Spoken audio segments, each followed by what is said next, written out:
మదనపల్లి పట్టణం ముస్లిం ఐక్యవేదిక ఆధ్వర్యంలో బీహార్ రాష్ట్ర ముఖ్యమంత్రి వైఖరిని ఖండిస్తూ డాక్టర్ ఎస్కే భాషా అధ్యక్షతన జరిగిన విలేకరుల సమావేశంలో బహిరంగ క్షమాపణ చెప్పాలని కోరారు. నేను అనగా డాక్టర్ ఎస్కే భాషా ముస్లిం ఐక్యవేదిక అన్నమయ్య కడప డిస్టిక్ ప్రెసిడెంట్గా మాట్లాడుతున్నాను. మొన్న జరిగిన 4 రోజుల ముందు జరిగిన బీహార్ నఖాబ్ గురించి చాలా బాధాకరం. హిజాబు నఖాబ్ అనేది మన ముస్లిమ్స్లో ఉంది అన్నమాట. ఇది ఇప్పుడు కాదు, మొహమ్మద్ ప్రవక్త వాళ్ళ భార్య అమ్మ ఆయిషా సిద్దిఖా రజియల్లాహు తఆలా అన్హా నుంచి ఆయన కూతురు ఫాతిమాతో జహరా నఖాబ్లో ఉండి వాళ్ళు నఖాబ్లో ఎట్లా ఉంటారో అదే విధంగా ముస్లిమ్స్లో ఈ పద్ధతి ఉంది, నఖాబ్ వేసుకుని ఉంటారు. అవును, మీరు సీఎం ఉండొచ్చు, మీకు ఆ హోదా ఉంది, మీరు చెప్పచ్చు నఖాబ్ కింద తీసేమా అని మీరు చెప్పచ్చు. మీ సిబ్బంది లేదా, లేడీస్ చెప్పేసి మా నఖాబ్ గురించి మాట్లాడుకోవడానికి మీకు సభ్యులు లేదా, లేడీస్ లేదా, మీరే చేయాలి. ఇది చాలా బాధాకరం. మీరు సీఎం ఉండొచ్చు, పిఎం ఉండొచ్చు, అనవసరం ఇవన్నీ. దేని గురించి మనం ఖండిస్తూ ఉన్నాము. ఈ సీఎం ఎంత అవమానం చేసినారు ఆ పాపకి, నుస్రత్ పర్వీన్కి. చాలా బాధాకరం ఉంది. ఆయన గవర్నమెంట్ జాబ్ వదిలేసి, నాకు అవసరం లేదని జాబ్ వదిలేసి కలకత్తా వెళ్ళిపోయింది. ఆయనకు అవమానమైంది. ఏదంటే ఈయన చేసింది ఒకటి, రెండోది పక్కన ఉండే వాళ్ళు నవ్వుతూ ఉన్నారు. ఆయన నఖాబ్ తీస్తే పక్కన వాళ్ళు నవ్వుతూ ఉంటారు. అంటే చాలా భయషణమే కదా.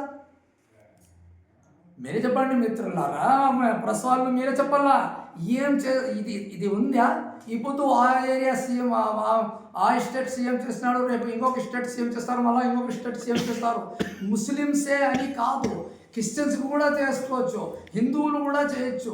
ఎవరు ఆ దాకా లేడీస్కి ఒక రిలేషన్ లేనప్పుడు ఆ అమ్మకి తాగల్లా, ఆ అమ్మకి చీర కానీ, ఆ అమ్మకి ఆంచలు కానీ, ఆ అమ్మకి నఖాబ్ కానీ చేసి ఇది చాలా బ్యాడ్ అన్నమాట. ఇది సీఎంకి ఎట్లా తిరిగి సీఎం మన నితీష్ కుమార్ గారు ఇమీడియట్గా రాజీనామా చేయాలి, లేదా ఆయమ్మ నుస్రత్ పర్వీన్ ముందు క్షమాపణ చేయాలి. అది కూడా ఆయమ్మ ముందర కాదు, మీడియా ముందర కాదు, బహిరంగ సభ పెట్టి వాళ్ళు ముందు వచ్చి బహిరంగ సభలో ఆమె పిలిపించి క్షమాపణ చేయాలి. ఏంది ఇది? మీరు నేర్పిస్తున్నారా? మీ ప్రభుత్వాన్ని నేర్పిస్తున్నారా? లేదండి, ఇది చాలా దూరం వరకు మీకు ఇది పనిష్మెంట్ దొరుకుతుంది మీకు. ఇది మన ఇండియానే కాదు, అవుటర్స్ కంట్రీలో కూడా హిజాబ్ గురించి మీ పైన లేని ప్రాబ్లమ్స్ వస్తూ ఉంటాయి. వాళ్ళు ధర్నాలు చేస్తూ ఉంటారు. క్యాండిల్ తీసుకునే లేడీస్ వీళ్ళు బయలుదేరినారు. ఎందుకు? ముస్లిమ్స్ ఓటు వేస్తున్నారని. మీరు ఏమంటా ఉన్నారో 10,000 ముస్లిమ్స్ మహిళలకి 10,000 ఇచ్చిన ఓటుకి అంటూ ఉంటారు. ఆ 10,000 ఇచ్చిన దానికి మీరు నఖాబ్ తీస్తారా? చెప్పండి. 10,000 వేసి ఓటు వేసుకున్నారు కదా. నితీష్ కుమార్ గారు మీరు చెప్పాలా, 10,000 ఇచ్చి మేము నఖాబ్ తీస్తున్నారా?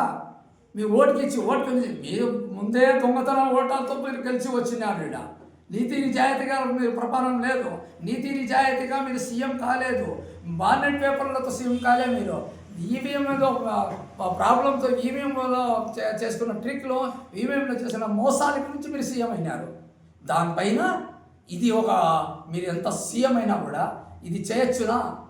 ఇది మనం ముస్లిం ఐక్యవేదిక గురించి ఖండిస్తూ ఉంటాము. మీకు కావాలంటే మనం రాష్ట్రంలో ముస్లిం ఐక్యవేదిక వాళ్ళు రాష్ట్రంలో ఉండే కమిటీలన్నీ బీహార్కి వచ్చి ధర్నాలు కూడా చేస్తాము. మీ ఆఫీస్ ముందు కూడా కూర్చుంటాము క్షమాపణ చెప్పకపోతే. ఈ అవకాశం ఇచ్చిన దానికి ధన్యవాదాలు. ముస్లిం ఐక్యవేదిక మదనపల్లిలో నేను పీలేరు నియోజకవర్గ ప్రధాన కార్యదర్శి.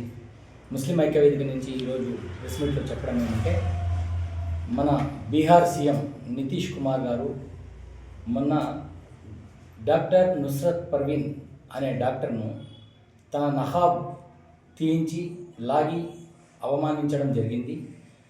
ముఖ్యమైన విషయం ఏమంటే, ఒక ఉన్నత స్థాయిలో ఉండి ఒక రాష్ట్రానికి ముఖ్యమంత్రిగా ఉండి తన స్థాయిని మరిచి ఇంతగా దిగజారి ప్రవర్తించడం ఇంతవరకు ఎక్కడ మనము జరగలేదు, మనం చూడబోము కూడా.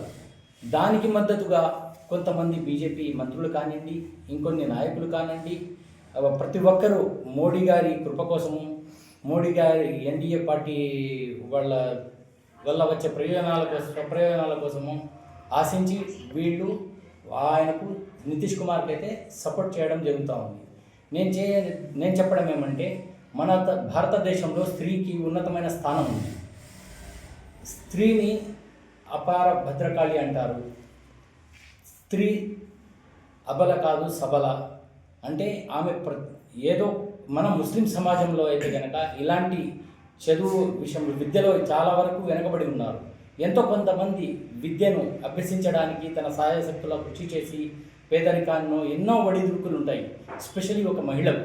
అలాంటి మహిళ ఈ ఉన్నత స్థాయికి చేరుకొని ఒక ఉపాధ్యాయ వృత్తిలో రాణించాలని ఆమె ప్రయత్నిస్తున్న తరుణంలో నితీష్ కుమార్ గారు తమ స్థాయిని మరిచి దిగజారడం అనేది చాలా హేయమైన చర్యగా భావిస్తున్నాము. మనము ముస్లిం ఐక్యవేదిక తరపు నుంచి దీన్ని ఖండిస్తున్నాము. మనకు హిజాబ్ అనేది ఏమంటే ఒక ముస్లింలకే పరిమితం కాదు. మనము రాజస్థాను ఆ వైపు చూస్తే ఎవరైతే మరాఠీ స్త్రీలు ఉన్నారో, రాజస్థానీ స్త్రీలు ఉన్నారో వాళ్ళు కూడా తన దుపట్టాను మొహం కప్పి ఉంచుతారు. ఎందుకంటే అది ఒక ఉన్నతమైన పద్ధతి, దాంట్లో ఎలాంటి హేయమైన చర్య అనేది ఉండదు. అది ఇస్లాం మనకు ప్రసాదించిన హక్యం అంటే నకాబ్. మీరు మరి ఇలా ఒక కమ్యూనిటీని అవమానించినట్టుగా మనం భావిస్తున్నాము. ఇది తీవ్రంగా ఖండించదగ్గ విషయము. కాబట్టి నితీష్ కుమార్ గారు తన తప్పును తెలుసుకొని అందరికీ ముందర సభాముఖంగా ఒక సభ ఏర్పాటు చేసి బహిరంగంగా క్షమాపణ చెప్పాలని నేను కోరుకుంటూ సెలవు తీసుకుంటున్నాను.